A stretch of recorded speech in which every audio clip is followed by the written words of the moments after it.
Rene tak kandhani kepanggih malih kaliyan kula Ibu Emi Sudarwati saking TPM Kinanti Murna, Bojonegoro, Jawa Timur.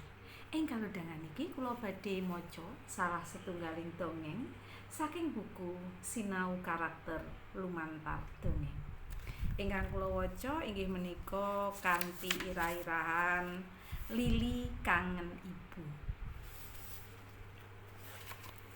Ing Taman Lokomotif Bojonegoro lagi rame.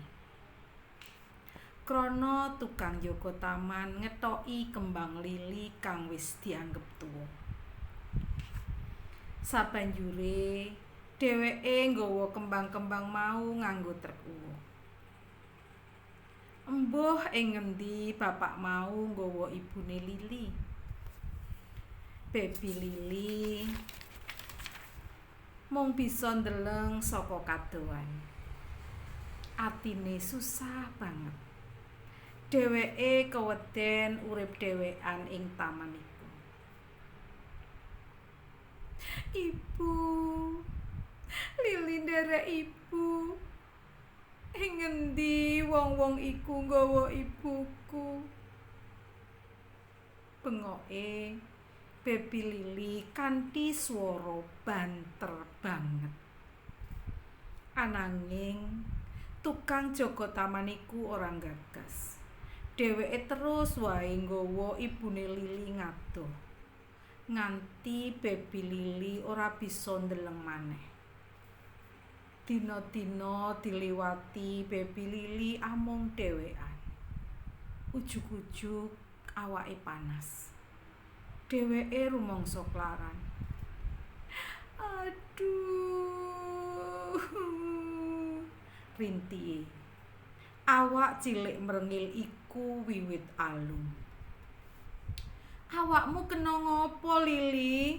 Pitakone Amaris rumangsa kuwatir.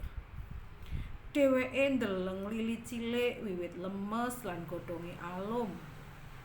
Praupane pucet kaya tanpa daya. Lili kangen karo ibu. Rintihe alon banget. Lili, awakmu ora oleh ngono. Ibumu mesti wis seneng ing surga. Panjenengane mesti susah yen krungu kabeh iki. Ayo, semangat Lili. Awakmu mesti bisa. Yo ngene iki lho urip iku. Kita ora pareng gampang cupet nalar. Ujian lan ujian siji mbok siji bakal ndadekake kita sansaya kuat. Bujuke Amaris. Banjur apa sing kudu tak lakoni? Pitakone Lili kanthi swara antep. Ombenen banyu nutrisi iki. Sawise iku awakmu kudu semangat kanggo urip sateruse.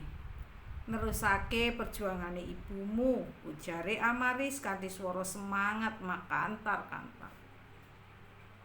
Wusana Lili gelem ngombe nutrisi.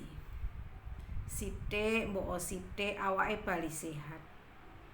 Dheweke banjur dolanan maneh karo kanca-kancane ing Taman Lokomotif iku.